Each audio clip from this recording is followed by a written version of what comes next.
aquí.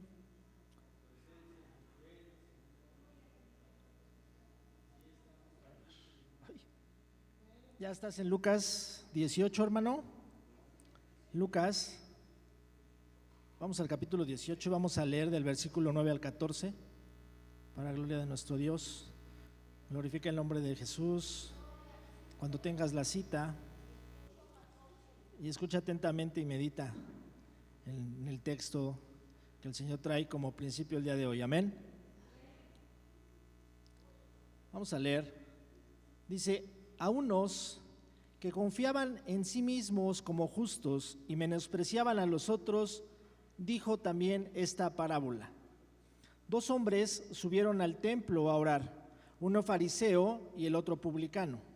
El fariseo, puesto en pie, oraba consigo mismo de esta manera: Dios, te doy gracias porque no soy como los otros hombres, ladrones, injustos, adúlteros, ni aun como este publicano.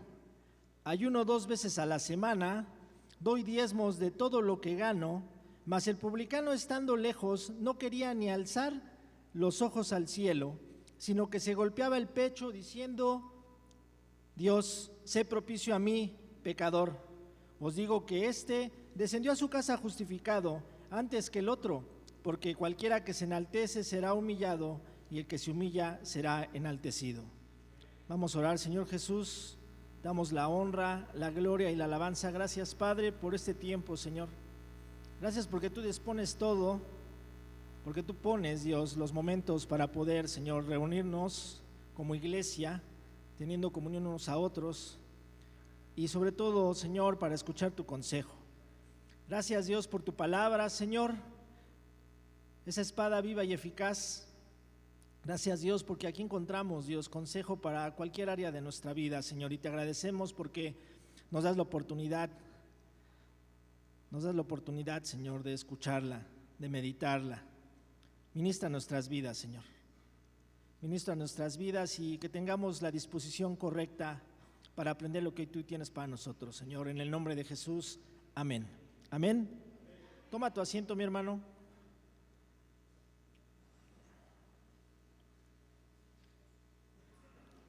Parece que ya estamos.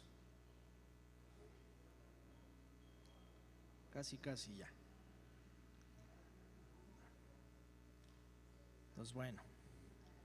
Entonces, hoy, hermano, nuestro mensaje, o el mensaje que el Señor trae hoy para nuestras vidas, se llama una vida justa. ¿Ya habías leído esa parábola, hermano? Amén. Interesante, ¿no? Pues hoy la vamos a escudriñar un poquito más.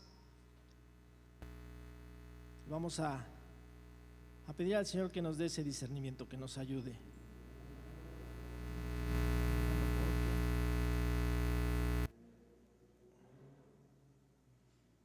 Ahí está. Parece que ya está. Bueno, hermano. Entonces, el propósito de este mensaje, hermano, es comprender qué es lo que significa ser justo. Obviamente, siempre lo que nosotros exponemos aquí, por la misericordia de Dios, es desde una perspectiva bíblica, hermano. Yo no te vengo a contar lo que yo creo, lo que a mí me parece, sino yo vengo a decir lo que dice la Escritura. Puedo tener errores, puedo tener fallas, pero mi corazón está en exponer lo que este libro dice, hermano. Amén. Entonces, es comprender, hermano, y la idea es que podamos comprender qué significa ser justo desde la perspectiva bíblica, identificar y diferenciar entre la justicia basada en criterios humanos y la justicia que Dios revela en las Escrituras. Amén. Te voy a leer el mismo pasaje, pero en otra versión, que es un poquito más, que va a ser más fácil que tú entiendas de lo que vamos a hablar hoy. Dice Lucas 18, del 9 al 14, en la de traducción en lenguaje actual. Dice: una vez Jesús estuvo hablando con unas personas, de esas que se creen muy buenas y que siempre están despreciando a los demás.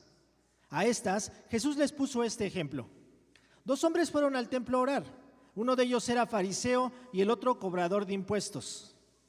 Puesto de pie, el fariseo oraba así: Dios, te doy gracias porque no soy como los demás hombres, Ellos son ladrones y malvados y engañan a sus esposas con otras mujeres. Tampoco soy como ese cobrador de impuestos. Yo ayuno 2 veces por semana y te doy la 10ª parte de todo lo que gano. Ah, qué hombre, ¿verdad? El cobrador de impuestos, en cambio, se quedó un poco más atrás. Ni siquiera se atrevía a levantar la mirada hacia el cielo, sino que se daba golpes en el pecho y decía: Dios, ten compasión de mí y perdóname por todo lo malo que he hecho.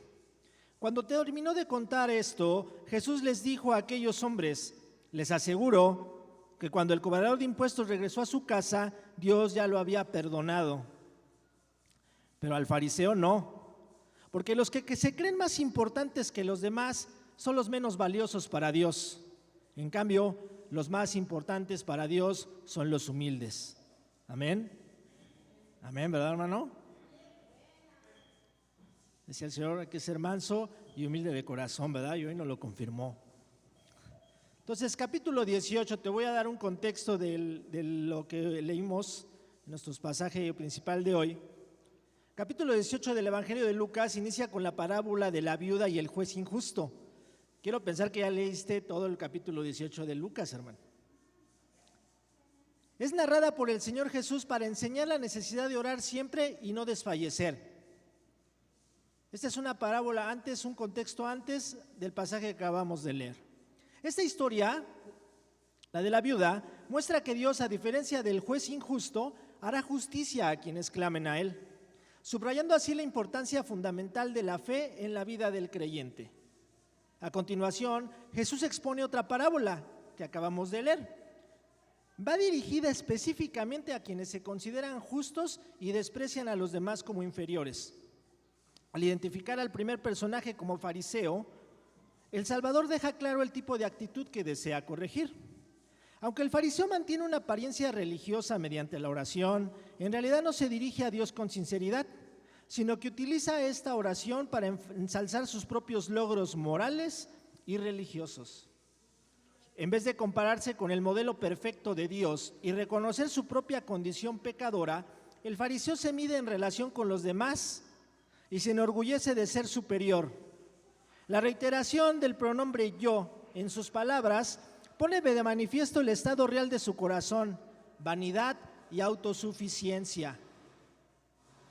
En contraste, el recaudador de impuestos representa una actitud opuesta. Al presentarse ante Dios, toma plena conciencia de su propia indignidad y se humilla profundamente. Ni siquiera se atreve a levantar los ojos al cielo en su dolor, se golpea el pecho y clama: Dios, ten piedad de mí, pecador.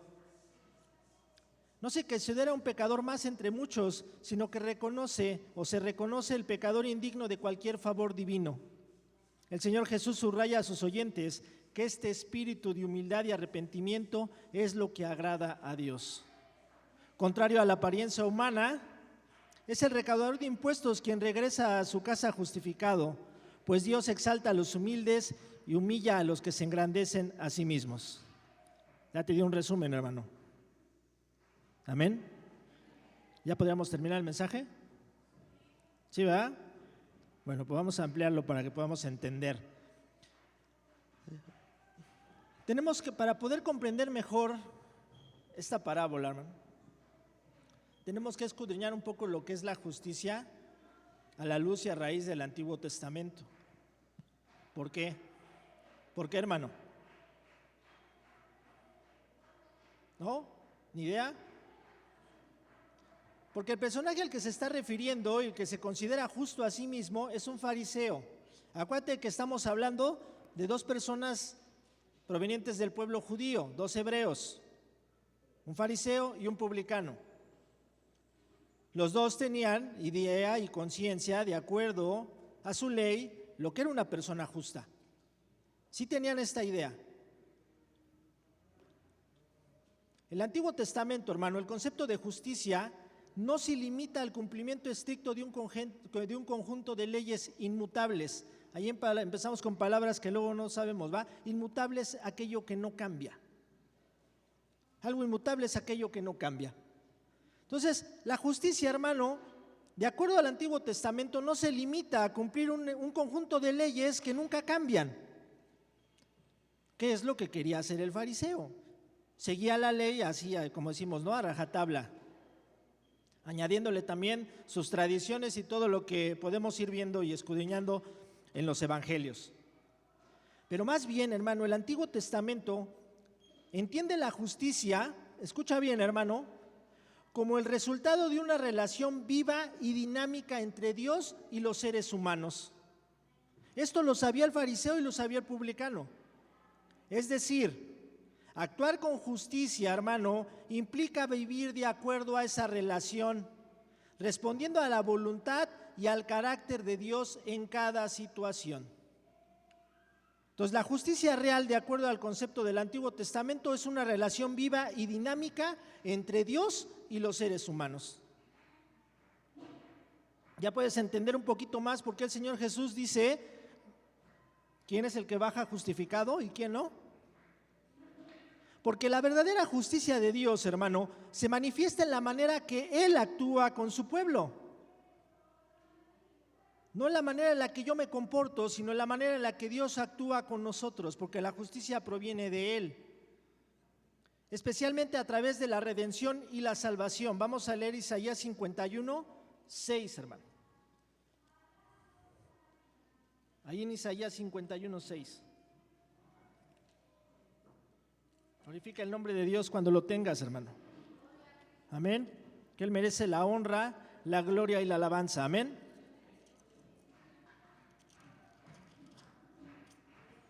Isaías 51:6 dice: alzad a los cielos vuestros ojos y mirad abajo a la tierra, porque los cielos serán deshechos como humo y la tierra se envejecerá como ropa de vestir, y de la misma manera perecerán sus moradores, pero mi salvación será para siempre, mi justicia no perecerá. Amén. ¿De quién proviene la justicia, hermano? De Dios. Amén. Es importante entender esto, hermano. Es importante comprender muchas veces las parábolas a raíz de la idea del Antiguo Testamento. No podemos desligarlas, porque entonces vamos a transgiversar lo que realmente la parábola quiere decir. A lo largo de la historia bíblica, los actos justos de Dios han sido motivo de alabanza y reconocimiento desde tiempos antiguos. Los salmos están llenos de cantos y relatos de liberación y ayuda divina. De hecho, si tú lees ahí en el Éxodo, después de que ellos salen, que el Señor los libera y cruzan el Mar Rojo, hay un canto precisamente exaltando la misericordia y la justicia de Dios. El pueblo de Dios, en sus momentos de necesidad, invoca la justicia divina, no solo como una cualidad abstracta, sino como una fuente de intervención salvadora. Así la justicia de Dios se convierte en una esperanza activa. Los creyentes claman por ella esperando la redención y la restauración que solo Dios puede ofrecer. En contraste, los enemigos de Israel experimentan la justicia de Dios en forma de juicio y derrota, ya que esta justicia, la de Dios, es la causa fundamental de su caída. ¿Dios fue justo al entregar la tierra prometida a los judíos, a los hebreos? Sí, porque Él lo quiso así. ¿Fue justo al desechar a los que estaban ahí y sacarlos? También. ¿Por qué? Porque Él lo quiso así, porque Él es soberano, hermano. De este modo, la justicia divina es un principio que sostiene tanto la salvación de los fieles como el castigo de quienes se oponen al plan de Dios. Por amor a su pueblo, no por lo que nosotros hagamos, hermanos, sino por amor a su pueblo, la justicia de Dios también se manifiesta en bendiciones concretas, como la restauración de la tierra. Cuando el pueblo clama y confía en la justicia de Dios, incluso la naturaleza misma puede ser renovada y restaurada como un signo de fidelidad y del poder que tiene nuestro Dios. Amén. Para poder comprender mejor este concepto, hermano, vamos a analizar la actitud del profeta Jonás. ¿Ya has leído el libro de Jonás? Amén. A ver, ¿quién levante su mano? ¿Quién ya leyó el libro de Jonás? ¿Tan poquitos? ¿Qué pasó, hermano? O sea, son 4 capítulos. Hoy lo puedes leer, hermano. para que puedas entender mejor el mensaje. ¿Sí? ¿Sí lo vas a leer, hermano? Bueno, entonces vamos a analizar la actitud de este profeta frente al mandato divino. ¿De dónde? ¿A dónde iba a predicar Jonás? ¿A dónde? Deja que contesten los que no saben. Jonás fue enviado a esta ciudad asiria. Escucha bien, hermano. Es lo que ahora es Irak. ¿Ok? Reconocida en la antigüedad como un centro de poder militar y crueldad. En remalos, hermano. Los asirios, enemigos históricos de Israel, se distinguían por su naturaleza belicosa. ¿Qué es belicoso? Exacto, les encantaba la guerra. Y por las prácticas violentas que caracterizaban su cultura. Ahora, ¿cómo sabemos esto, hermano? Bueno, porque el arte asirio da testimonio, estamos hablando de cuestiones antropológicas, da testimonio de esa violencia, hermano. Lo que se ha encontrado de esta cultura asiria muestra escenas de guerra que incluyen, escucha bien, ejecuciones, empalamientos, decapitaciones y desollamientos. Cualquier cosa, ¿verdad? No te estoy hablando de un estado de la República, estoy hablando de Asiria, ¿ok? Esta reputación contribuye a entender la resistencia de Jonás ante la misión que Dios le encomienda. Por eso es importante estudiar y escudriñar, hermano. Jonás no se resiste a dar un mensaje solamente porque sí. Él conocía a esta cultura. Eran enemigos de Israel. Él sabía lo que hacían. Las atrocidades que ellos hacían se las habían hecho al pueblo de Israel también.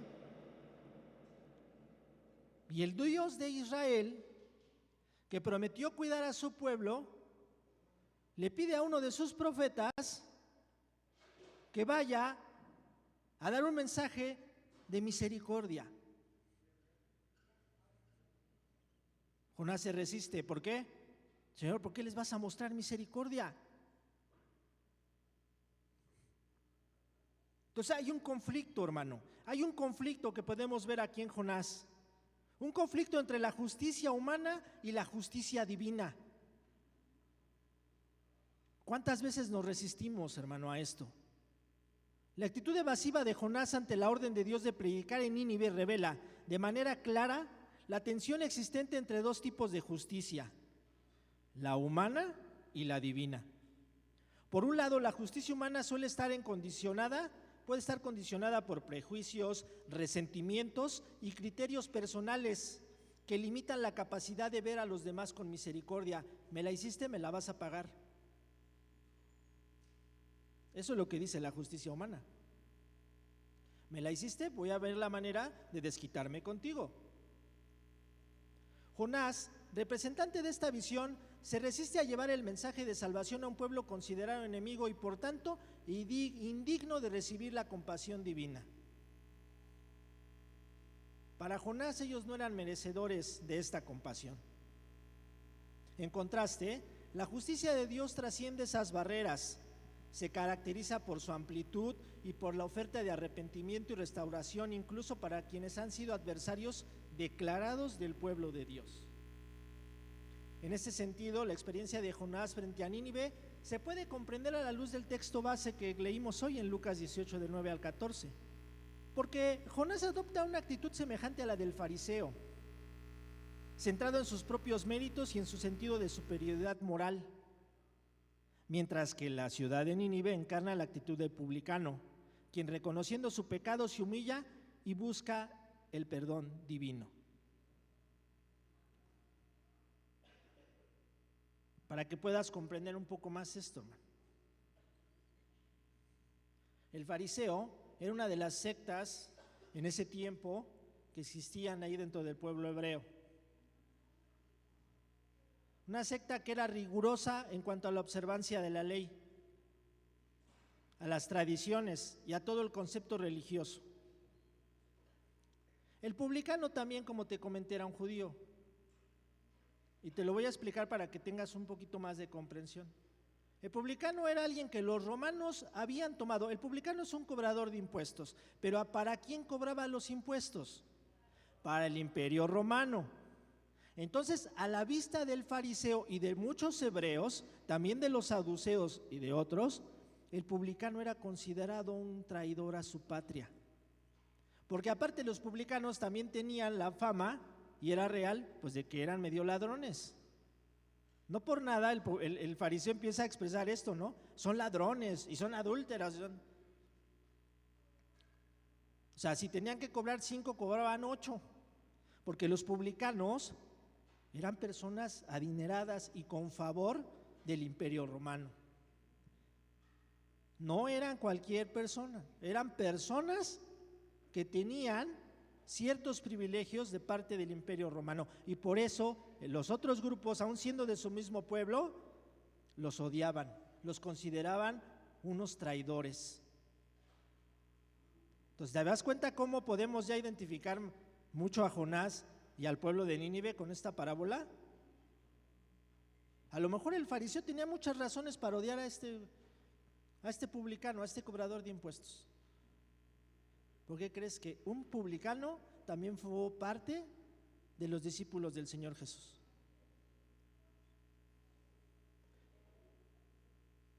No te voy a decir quién es para que lo leas, hermano. ¿Sí? Para que escudriñes la escritura. No les diga, hermano. Ya lo ha dicho muchas veces el pastor, ¿verdad? Se le conoce como Leví. Ya luego le dicen su nombre de apóstol. ¿Sí? La escritura es maravillosa, hermano. Es maravillosa, en verdad, si te dispusieras el tiempo real de escudriñar, de leerla, de dejar que tu imaginación te lleve, que el Espíritu te ministre, pasarías horas y no te darías ni cuenta del tiempo que te das. Pasamos más tiempo en otras cosas, hermano. Entonces aquí tenemos una enseñanza clara. Quienes se aferran a una justicia sustentada en criterios humanos y se consideran superiores a otros como el fariseo y Jonás, quedan fuera de la verdadera justificación ante Dios, y ahorita lo vamos a ver. Por el contrario, quienes se reconocen necesitados y se acercan a humildad y arrepentimiento como el publicano y la ciudad de Nínive, son los que reciben gracia y la restauración que solo proviene de Dios. Y vamos a ver algunas características de una vida justa. Te repito, de acuerdo a la Escritura. La primera característica sería que una persona justa reconoce la propia necesidad y también reconoce sus limitaciones. Vamos a leer Jonás 1:12. Ahí vamos al libro de Jonás y vamos a leer ahí en el capítulo 1 el versículo 12. Y vamos a ver algo especial ahorita de Jonás.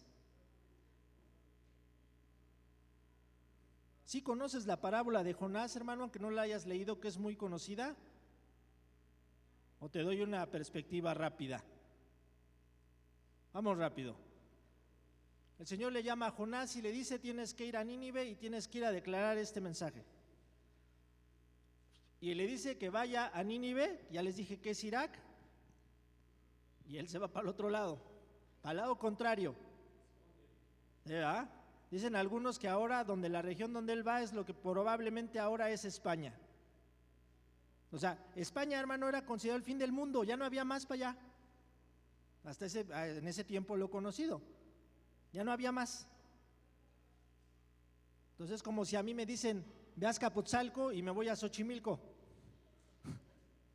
Bueno, para que tengas una idea, hermano, porque a lo mejor ni sabes dónde está Irak, ¿verdad? Pero sí sabes dónde está Xochimilco. Ok. Entonces se va para el otro lado, se embarca, paga su pasaje y entonces empieza una tempestad y lo que todos conocen, ¿no? Entonces, antes de que lo arrojen, antes de que lo avienten al mar y se lo coma el pez, Jonás dice esto: tomadme y echadme al mar y el mar se aquietará, porque yo sé que por mi causa ha venido esta gran tempestad. De hecho, los marineros, las personas que iban con Jonás, no lo querían aventar. Todos eran otros dioses, pero ellos en ese momento reconocieron la autoridad y el poder del Dios de Israel. Hasta dicen, no, pues Señor, perdónanos, pero pues ¿qué hacemos, no? Lo avientan, sale el pez, se aquieta la tempestad y la brincaron, ¿verdad? Los que iban en el barco. ¿Qué pasa aquí? Bueno, En ese momento de la narración, hermano, Jonás ya se ha rebelado contra el mandato de Dios. Él ya se fue para el otro lado. La tormenta enviada como consecuencia de su desobediencia alcanza su punto máximo, poniendo en peligro a toda la tripulación del barco. Ante esta situación crítica, Jonás reconoce públicamente ante los demás marineros que él es la causa de este desastre.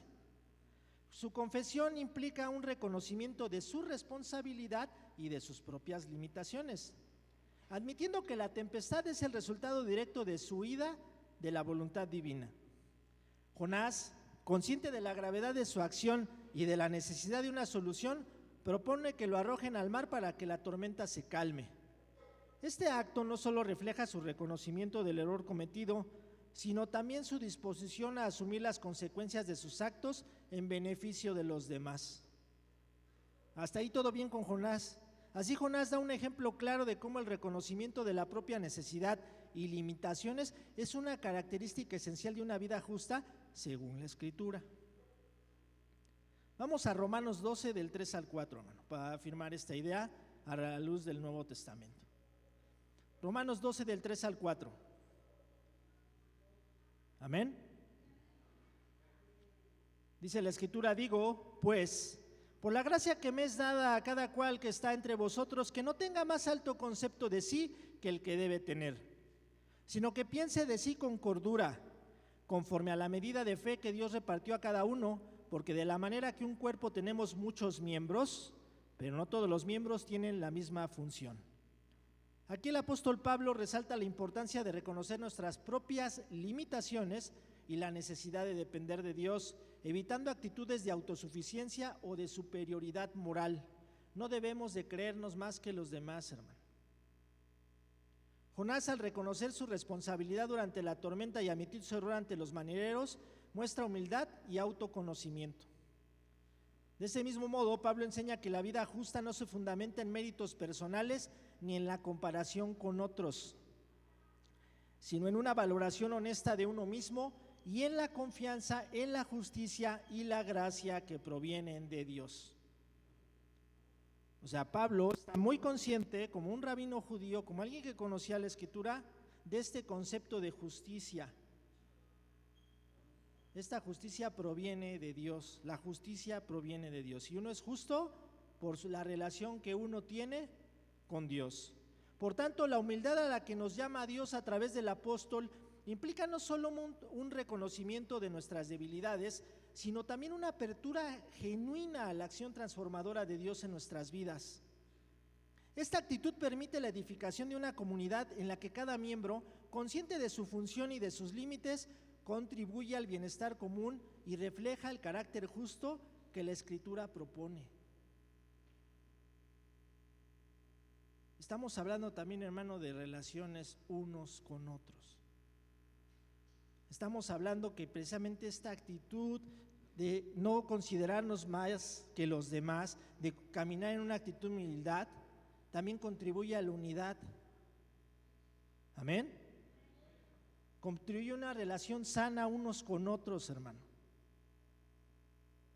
Punto número 2.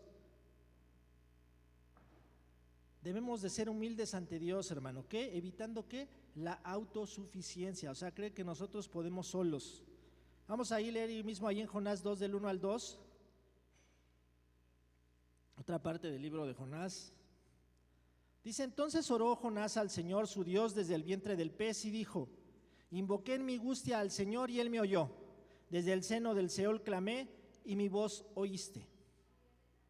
Aquí se pone de manifiesto unas de las características esenciales de una vida justa, de acuerdo a la Escritura, la humildad ante Dios y el reconocimiento de la propia incapacidad para afrontar las dificultades por tus propios medios. Jonás, tras haber huido de la voluntad divina y encontrarse en una situación límite, en el vientre del pez, reconoce su profunda necesidad y clama a Dios en medio de su angustia. Este acto de oración revela que lejos de recurrir a la autosuficiencia, Jonás se vuelve hacia Dios como su única fuente de auxilio y esperanza. O sea, Jonás reconoce pues que ya no hay de otra, ¿verdad? El testimonio de Jonás, hermano, ilustra que una vida justa no se basa en la confianza en los propios méritos o capacidades, sino en la disposición de humillarse ante Dios, buscarle sinceramente y depender de su intervención. ¿No te suena como al publicano? ¿Verdad que sí? Así la humildad no es simplemente un sentimiento de inferioridad. El ser humilde, hermano, no es sentirse menos que los demás, sino es una actitud activa de reconocimiento de la dependencia de Dios, especialmente cuando las circunstancias superan nuestras fuerzas o son consecuencia de nuestra desobediencia. En definitiva, la oración de Jonás desde el seno del pez ejemplifica cómo el justo, al reconocer sus límites y necesidad, acude humildemente a Dios y experimenta su respuesta misericordiosa. Esta actitud de humildad y búsqueda sincera de Dios es fundamental para vivir conforme a la justicia que enseña la Escritura. Sé humilde y buscar de una manera sincera a nuestro Dios. Eso también lleva a entender la voluntad de Dios, que es buena, es agradable y es perfecta. Amén. Aunque a veces no nos guste. Amén. Miqueas 6:8, vamos a leer rápido Miqueas 6:8. ¿Sabes que tiene Miqueas, hermano, tu Biblia? ¿Ya lo encontraste? No les digas Z. Miqueas 6:8 dice: oh hombre, amén. 10 segundos más.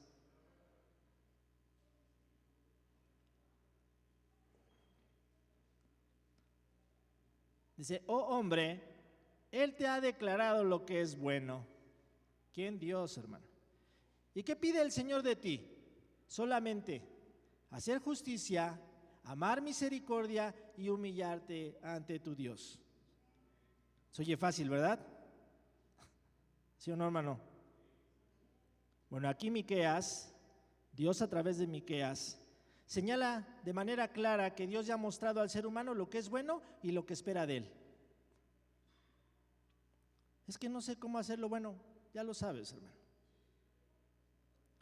Miqueas aquí resume de forma sencilla y poderosa los fundamentos de una vida justa según la Escritura: practicar la justicia con los demás, amar la misericordia y vivir en humildad ante Dios. La primera demanda es la práctica de la justicia con los demás. Esto implica actuar con rectitud, integridad y equidad en todas las relaciones, evitando parcialidad o injusticias. La justicia que se menciona aquí no es solo un concepto legal, hermano, sino una actitud activa que busca el bien común y la defensa de los derechos de otros. La segunda característica que recalca el profeta es amar la misericordia. Amarla, hermano. Amar la misericordia significa estar dispuesto a extender gracia y comprensión siguiendo el ejemplo de la benevolencia divina. Aunque no lo merezca ante tus ojos, hermano. Aunque te hayan lastimado.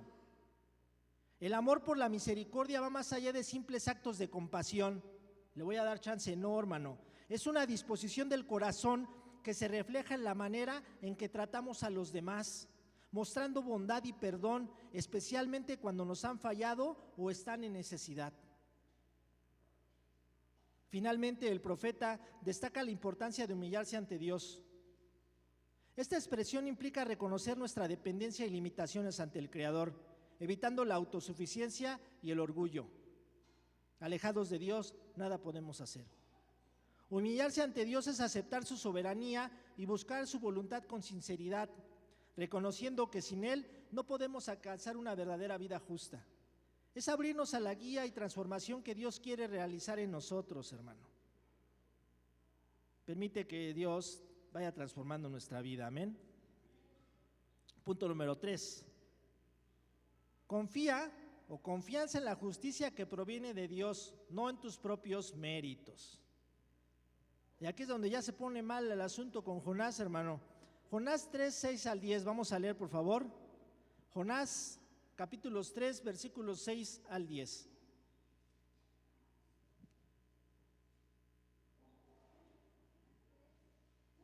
Jonás, capítulo 3, versículos 6 al 10. Para esta parte de la historia, Ya el pez arrojó a Jonás y ya llegó a Nínive. No le quedó de otra, ¿verdad? Y entonces Jonás ya empezó a predicar entre el pueblo que el Señor iba a traer juicio en 40 días y que tenían que arrepentirse. Esta noticia llega hasta el rey de Nínive y entonces el rey hace algo que tiene mucho significado, hermano, que a veces no lo entendemos y yo no lo comprendía tanto. Ya había leído algunas veces el Jonás, pero no entendía yo bien esta actitud del rey. El rey está en su trono. ¿Sí te imaginas al rey cómo están? ¿Sí? ¿No? Sí, arriba, todos abajo, él arriba. ¿Y qué hace el rey?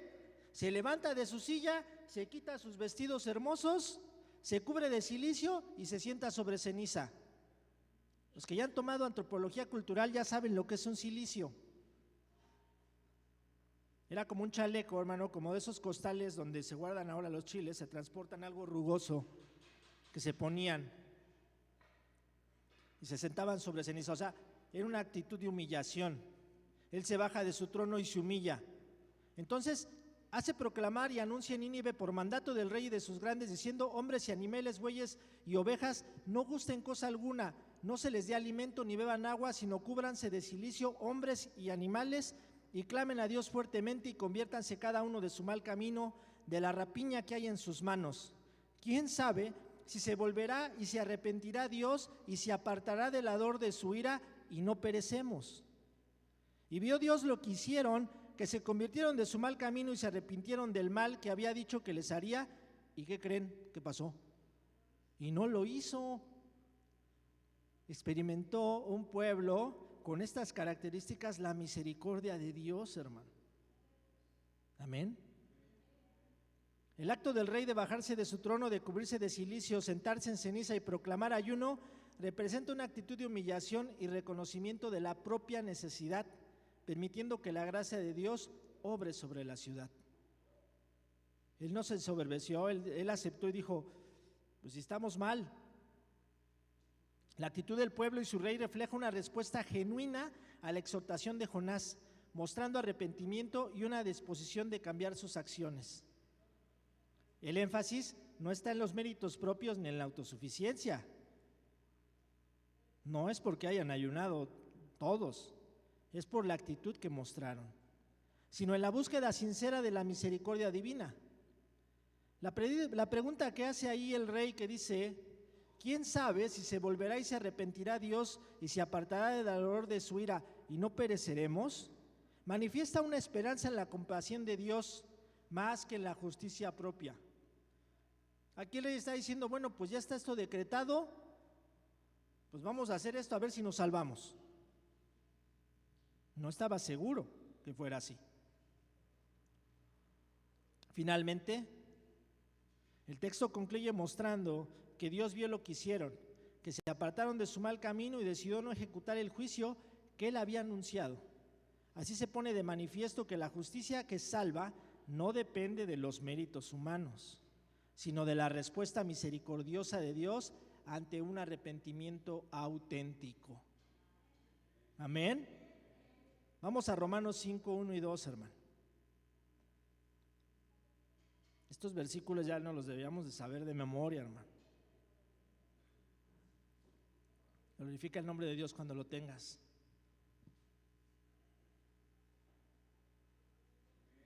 Amén. Dice: justificados pues por la fe, tenemos paz para con Dios por medio de nuestro Señor Jesús Cristo, por el cual también tenemos entrada por la fe a esta gracia en la cual estamos firmes y nos gloriamos en la esperanza de la gloria de Dios. Para el creyente, el ser justo no es algo que provenga de nosotros mismos, sino que es un acto de fe. Amén. La Escritura nos enseña, hermano, que la justicia que realmente cuenta ante Dios no es fruto de nuestros propios méritos ni de nuestras capacidades, sino que surge de una actitud de confianza ¿en quién? En nuestro Dios, hermano. Amén. Así lo muestra el ejemplo del rey de Nínive y de su pueblo, quienes al escuchar la advertencia de Jonás no confiaron en sus acciones previas ni en su propia bondad, sino que se humillaron, reconocieron necesidad y buscaron la misericordia divina. Esta disposición a depender de Dios y no de la autosuficiencia es fundamental en la vida del creyente, hermano. La carta a los Romanos refuerza esta idea al afirmar que somos justificados por la fe y no por nuestras propias obras. Es mediante la fe en Dios y en su gracia que alcanzamos paz y esperanza. De este modo, la justicia del creyente se fundamenta en la respuesta de Dios al corazón arrepentido y confiado, no en la acumulación de buenas obras o de logros personales. Ser justo entonces implica reconocer que la salvación y la verdadera vida justa solo se reciben como un don de Dios por medio de la fe. Aleluya. Somos justificados, somos justos hechos delante de Dios, no por nuestras obras, hermano, sino por el amor y la misericordia de nuestro Dios, de Jesús. Amén. Dale un aplauso a Dios, hermano. Tenemos de qué gloriarnos. No es una cosa menor. No es una cosa menor, hermano, esto. Y el punto número 4. Una persona justa rechaza el juicio hacia los demás y muestra una actitud de misericordia. Y como les dije, ya se empezaba a poner feo el asunto ahí con Jonás. Vamos allá a leer Jonás 4 y vamos a leer del 1 al 4. Jonás 4, del 1 al 4. Y también voy a leer versículos 9 y 11 del mismo capítulo de Jonás. Sígueme ahí con tu vista.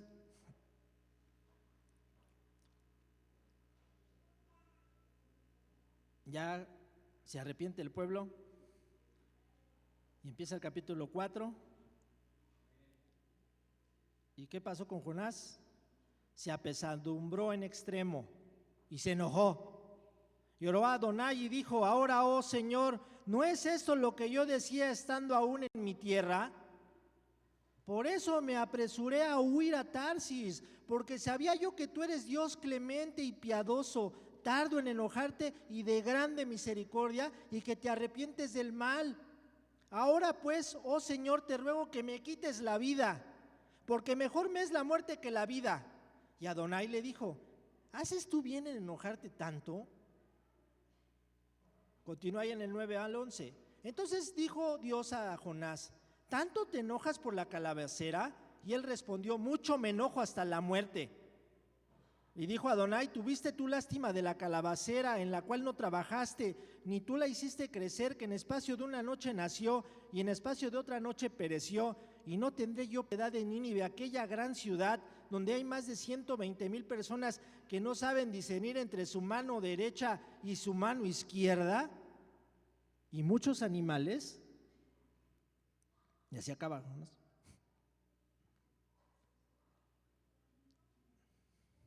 Los que ya leyeron Jonás están entendiendo de lo que estoy hablando, ¿verdad? Por así que leer la escritura, hermano. Jonás se para al fondo. Ahí en el 1 al 4 él empieza: ya sabía yo que los ibas a perdonarse. Pero todavía se para con la idea de ver, pues a ver si empieza a caer azufre y se los echa, ¿no? Entonces empieza a ver un sol, empieza a molestar a Jonás, y entonces el Señor hace crecer una calabacera y empieza a darle sombra y ya está todo. Pero después dice que manda un gusano, se queda dormido, se come la calabacera y por eso se para bien enojado. ¿Por qué? ¿Por qué a mí? ¿Verdad? O nomás yo lo he dicho, hermano. A lo mejor nomás yo, ¿verdad? ¿Por qué a mí? ¿Por qué a mí? Pero el Señor le responde esto, ¿verdad? Oye, ¿en verdad te enojas tanto, Jonás? Entonces, aquí podemos ver algo muy importante, hermano, antes de seguir explicando el punto número 4. Y es una actitud que muchas veces nosotros tenemos. Punto número 1, punto número 2. Jonás tiene una actitud correcta. ¿Por qué? Porque está clamando por justicia, por un favor divino. ¿Para quién? Para él. Pero cuando esa misericordia, ese favor divino se muestra a otras personas en las cuales según él no eran justos, entonces se enoja. ¿Cuántas veces cuando nosotros tenemos un error, cuando nos equivocamos, cuando molestamos o lastimamos a alguien, pedimos y clamamos misericordia.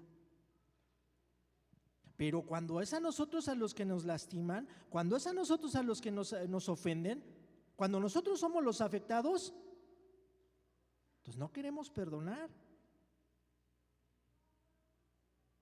Al contrario, queremos que la justicia y el juicio de Dios descienda inmediatamente sobre estas personas. ¿Te das cuenta, hermano? ¿Cómo nos podemos identificar muchas veces con Jonás? Porque cuando uno se equivoca es muy fácil. Señor, perdóname, me equivoqué, soy humano. Pero cuando mi contraparte, mi prójimo hace lo mismo, no pienso de la misma manera. Hay que meditar en esto, hermano. Hay que meditar en esto.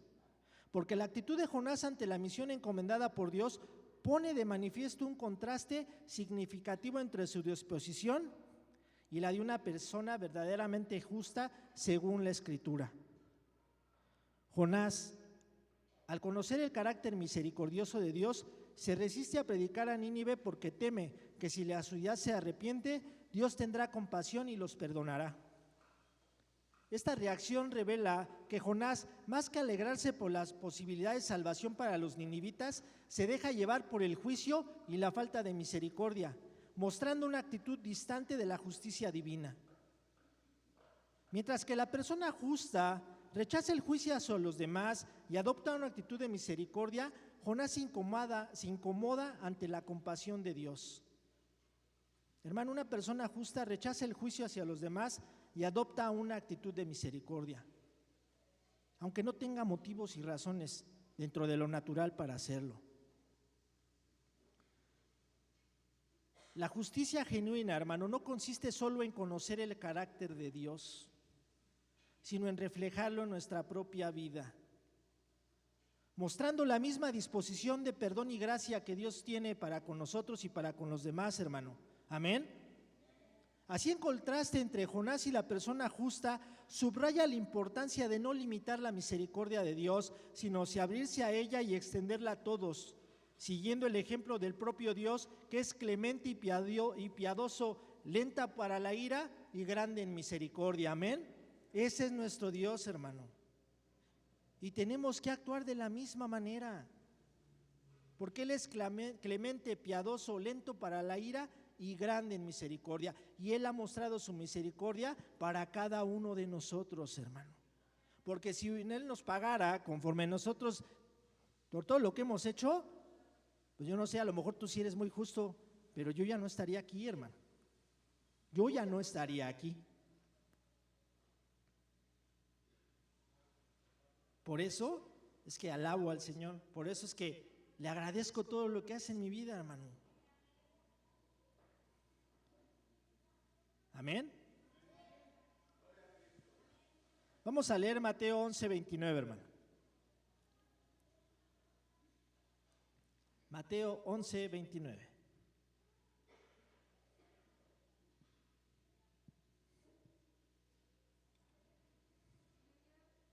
Dice: llevad mi yugo sobre vosotros y aprended de mí.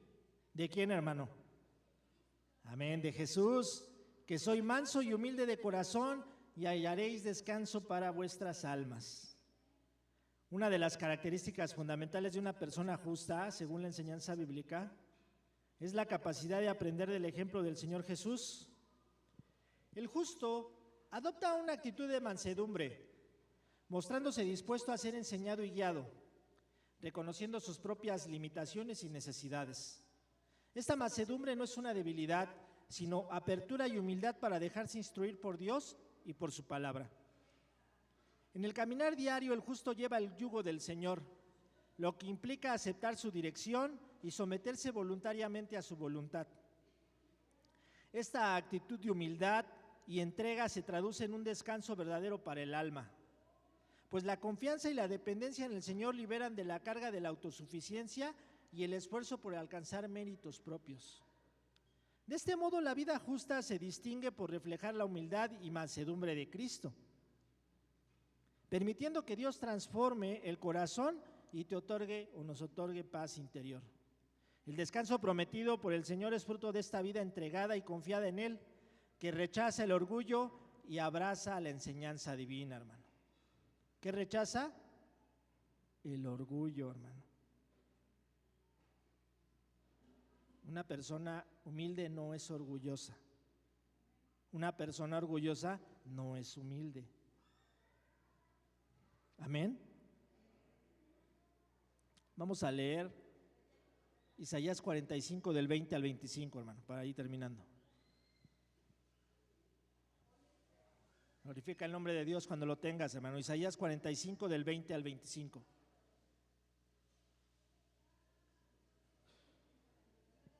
Amén.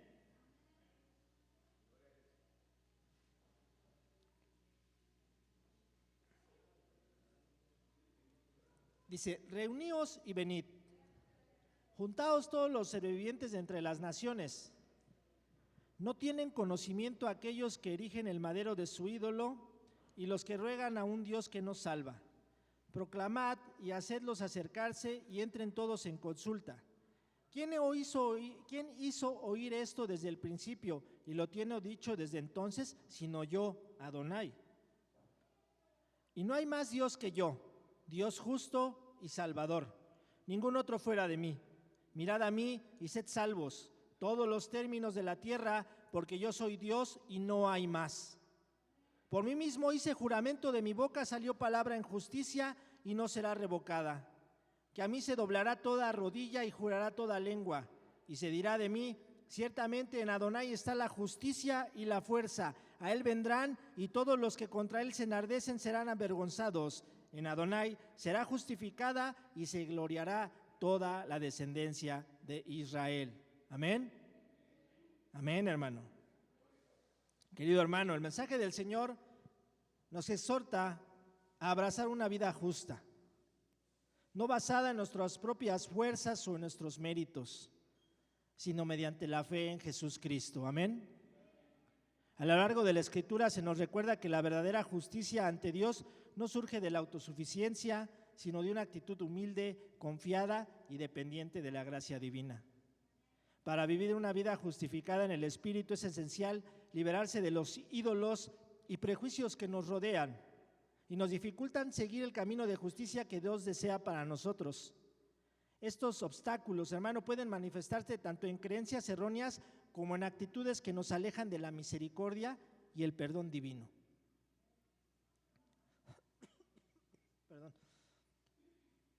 Ser justo, hermano, no se limita únicamente a las palabras que pronunciamos, sino que debe evidenciarse en nuestra conducta diaria y en la manera en la que los relacionamos con los demás.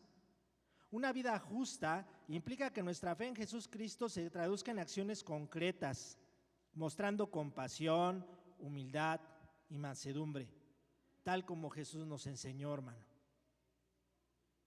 Amén.